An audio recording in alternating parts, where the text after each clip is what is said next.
हमारे पूर्वज सरदार भगत सिंह जी की आज जयंती है। इस जयंती के अवसर पर मैं उनको नमन करता हूं और यह कह सकता हूं कि आज देश में माननीय प्रधानमंत्री श्री नरेंद्र मोदी जी और उत्तर प्रदेश में आदरणीय योगी आदित्यनाथ जी के नेतृत्व में जो भारतीय जनता पार्टी की डबल इंजन सरकार है, स्वतंत्रता संग्राम करते हुए जिन्होंने अपने प्राणों की आहुति दी, संघर्ष किए, जेल यात्रा की, अनेक प्रकार का की यातनाएं सही है,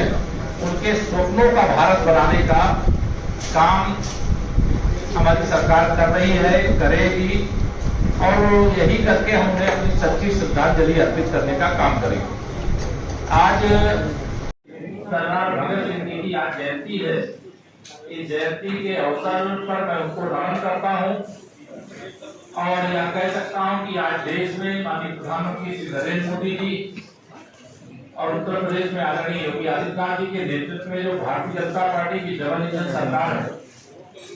स्वतंत्रता संग्राम करते हुए जिन्होंने अपने प्राणों की आहुति दी, संघर्ष किए, जेल यात्रा की, अनेक प्रकार का की यातनाएं सही है, उनके स्वप्नों का भारत बनाने का काम हमारी सरकार कर रही है, करेगी और यही करके हम उन्हें अपनी सच्ची श्रद्धांजलि अर्पित करने का काम करेंगे। आज 2 दिवसीय दौरे पर जब मैं एटा आया तो कल तो मैंने संगठनात्मक बैठक किया है, अपने जनप्रतिनिधियों के साथ बैठक करके उसमें भी बहुत सारा फीडबैक जिले का लिया है। आज जिले की समीक्षा बैठक से पहले लगभग 100 करोड़ की कुछ सड़कों का, कुछ हमारी समूह की जो सम्मानित दीदियां हैं उनको कुछ उनके ग्रांट होती है उसको देने का काम करने के बाद जो हमारे कुछ बच्चे थे, क्योंकि पूरी दुनिया जिस तीव्र गति से आगे बढ़ रही, भारत उसमें नेतृत्व प्रदान करने का काम कर रहा है। कुछ बच्चों को लैपटॉप, कुछ बच्चों को टैब यहाँ वितरण करने का काम भी यहाँ पर करने के बाद हमने समीक्षा किया है और समीक्षा करने के बाद ये आपको बता रहा हूँ, लगभग एक तो हमारे प्रदेश के अंदर एफडीआर टेक्नोलॉजी के अंतर्गत सड़कों के निर्माण का काम, प्रधानमंत्री ग्राम सड़क योजना की सड़कों का निर्माण कार्य किया जा रहा है, जिसमें जो मेरे पास अभी सूचना है लगभग 20 से 25% की लागत कम आती है, लेकिन लाइफ इसकी 5 साल की जगह लगभग 10 साल होती है और आपके मुख्यालय से 10 किलोमीटर दूरी पर या सड़क बन करके तैयार है, आप लोग भी उसको जरूर देखने का काम करिए और यह अपने आप में एक क्रांतिकारी प्रयास है और आने वाले समय में हम पीएमजीएसवाई की सभी सड़कों को एफडीआर टेक्नोलॉजी के आधार पर बनाने का काम करेंगे। जिले के अंदर जो आज की बैठक हुई तो उस बैठक में हमने अलग अलग तरीके से अभियान चलाने का निर्देश दिया। पहला, इस जिले के अंदर चाहे गोचर भूमि हो, चाहे चकमार्ग हो, चाहे तालाब हो, चाहे नदियां, कोई भी विलुप्त हो गई है तो उसको पुनर्जीवित करने, उसमें कोई अवैध कब्जा है तो उसको खाली कराने, माफियाओं ने कब्जा किया है तो एक नोटिस दे करके तत्काल खाली कराने, कोई गरीब का कब्जा है तो उसको कोई वैकल्पिक प्रबंध करने के बाद ही खाली कराने का काम करेगी। ये आज यहाँ पर हमने स्पष्ट निर्देश दिया है। भारतीय जनता पार्टी का कार्यकर्ता हमारा चुनाव लड़ता है, लड़ाता है, जिताता है, ये भी हमने स्पष्ट कहा है कि सारे अधिकारी कर्मचारी इसको अपने अधीनस्थ तक कवर करेंगे कि भाजपा का कार्यकर्ता वैसे भी कोई 1% गलत काम लेकर के कोई आने की हिम्मत करे, बहुत हुआ भी मुश्किल है, लेकिन सही काम लाने, सही काम सुनना, उसका समाधान करना, ऐसा निर्देश भी दिया है और ऐसी अपेक्षा भी की है।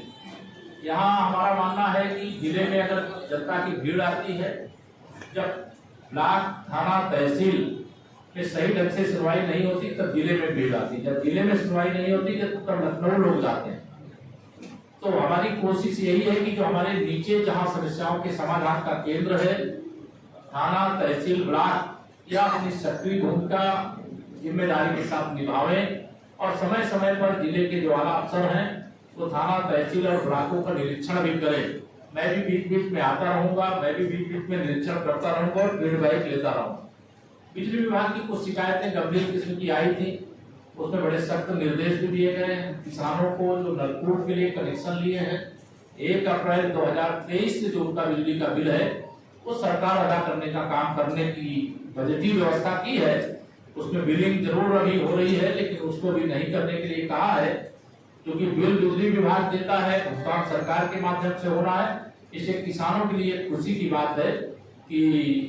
उनके बिजली का बिल जो नलकूप लगाए हुए हैं वो सरकार के द्वारा अदा किया जाएगा। हम लोग लगातार किसान उत्थान के लिए लगे हुए। प्रधानमंत्री किसान सम्मान निधि, प्रधानमंत्री आयुष्मान भारत योजना, प्रधानमंत्री मुख्यमंत्री आवास योजना, इन सभी योजनाओं में जनपद एटा के सारी अधिकारियों की टीम ने जिम्मेदारी से काम किया है, इसकी मैं प्रशंसा भी करता हूँ। और एक सिस्टम डेवलप करने का यह निर्देश दिया हूँ कि जो पीएम आवास योजना के लाभार्थी हैं, जिनको अनुमंड सुविधाएं, जिसमें अगर आवास मिला है तो शौचालय भी मिलता है, उनको प्रधानमंत्री उज्ज्वला योजना से गैस का कनेक्शन भी मिलता है, बिजली का कनेक्शन मिलता है, आयुष्मान कार्ड मिलता है। ये सारी सुविधाएं को प्राप्त हो जाए, इसके लिए एक अलग पोर्टल विकसित करके अलग अलग विभागों से जिन योजनाओं का लाभ मिल रहा है उस समय बंद मिल जाए। यह भी हमारा आज की बैठक में मैंने यहाँ पर निर्देश देने का काम किया है। कोई ओवर बिलिंग ना करे, कोई अवैध वसूली ना करे। कोई एक कतुल नाम का कोई अभियंता था, उसके खिलाफ शिकायत आई, उसके खिलाफ कार्रवाई शुरू हो गई है, लेकिन इस प्रकार की शिकायत आएगी, चाहे वो संविदा कर्मी चाहे अन्य कोई हो, तो उनके खिलाफ भी कार्रवाई किया जाएगा। तो आउटसोर्सिंग की कंपनियां हैं, उनको भी मेरे पास शिकायत आई है कि वह आउटसोर्सिंग के नाम पर काम देते हैं और जिनको काम देते हैं उनसे अवैध रूप से वसूली करते हैं। ऐसी शिकायत अगर जांच करने में सच्चाई पाई गई तो ब्लैक लिस्ट तो होंगे ही, और भविष्य में उनको प्रदेश में कहीं भी काम करने का मौका नहीं मिलेगा। साथ ही जो जनपद के अंदर हमारे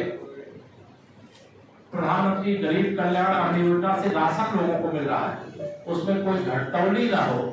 इसके भी कड़े निर्देश दिए गए। कोई कमीशन खोरी ना हो, किसी प्रकार की गड़बड़ी ना हो, भ्रष्टाचार भारत, भ्रष्टाचार उत्तर प्रदेश, भ्रष्टाचार एटा, यह करने के लिए विशेष तौर से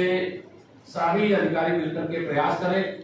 जनपद के अंदर प्रधानमंत्री जी ने जो हर घर नल से जल पहुंचाने के लिए जल जीवन मिशन योजना शुरू की है, उसमें 1 मीटर नीचे पाइपलाइन डाली जाती है। जहां पाइपलाइन पड़ती है वहां सड़क तोड़ी जाती है, लेकिन सड़क तोड़ने के बाद और टेस्टिंग से पहले भी आवागमन की योग बनाना सुनिश्चित करें। इसकी गंभीर शिकायतें थी, तो मैंने 10% गाँव में जिला स्तर के अधिकारी की अगुवाई में टीम भेज करके 3 प्रकार की चेकिंग करने का निर्देश दिया है। पहला, राशन वितरण में कोई घटतौली तो नहीं हो रही है,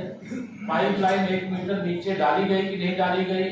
और जहां पाइपलाइन डाली गई है लोगों की आवागमन की योग्य बनाया गया कि नहीं बनाया गया, जो गांव में शिला फलकम लगाया गया, अमृत सरोवर बने हैं, उनमें जल की व्यवस्था है कि नहीं है, जो वृक्षारोपण हुए वो अमृत वाटिका की दृष्टि से 75 वृक्ष जो लगाए गए, वह वृक्ष सब जीवित हैं, सुरक्षित है कि नहीं है, ये सारा जांच करने का काम, निरीक्षण करने का काम, उसकी रिपोर्ट शासन को प्रेषित करने का काम करेंगे। शिक्षा चिकित्सा की दृष्टि से कोई लापरवाही न हो, यह भी निर्देश दिया गया है। यहाँ कुछ गाँव में चकबंदी प्रक्रिया चल रही है, उसके लिए भी मैंने कहा है कि गाँव में विशेष तौर से टीम बना करके भेजें। कोई वहाँ पर अवैध रूप से न किसी को लाभ पहुँचाने और न किसी का नुकसान करने का कोई काम नहीं होना चाहिए, यह हमने आज की बैठक में निर्देश दिया है। साथ ही आप सबको मैं 2024 की दृष्टि से यह भी कहूंगा कि हम लोग उत्तर प्रदेश में तो 2014 का रिकॉर्ड तोड़ेगा, अर्थात 73 सांसद हमारे 2014 में जीते थे। 2024 में हम 80 की 80 सीटें जीत करके तीसरी बार माननीय नरेंद्र मोदी जी के नेतृत्व में भारतीय जनता पार्टी की गठबंधन की केंद्र में फिर से सरकार बनाएंगे, और जो देश हमारा लगातार प्रगति के पथ पर आगे बढ़ रहा है, मेरा मानना है कि अगला 5 साल हिंदुस्तान को 100 साल आगे ले जाए। हमारी कोशिश यही है कि राजनीति में जो हमारे विरोधी लोग हैं वह जरूर चुनाव लोकतंत्र में लड़े, लेकिन जनता में उनका कोई विश्वास नहीं, जनता का भरोसा वो लोग खो चुके हैं। और माननीय प्रधानमंत्री श्री नरेंद्र मोदी जी हर व्यक्ति के दिल में है। मैं जानता हूँ आप सब पत्रकार यहाँ पर रहकर,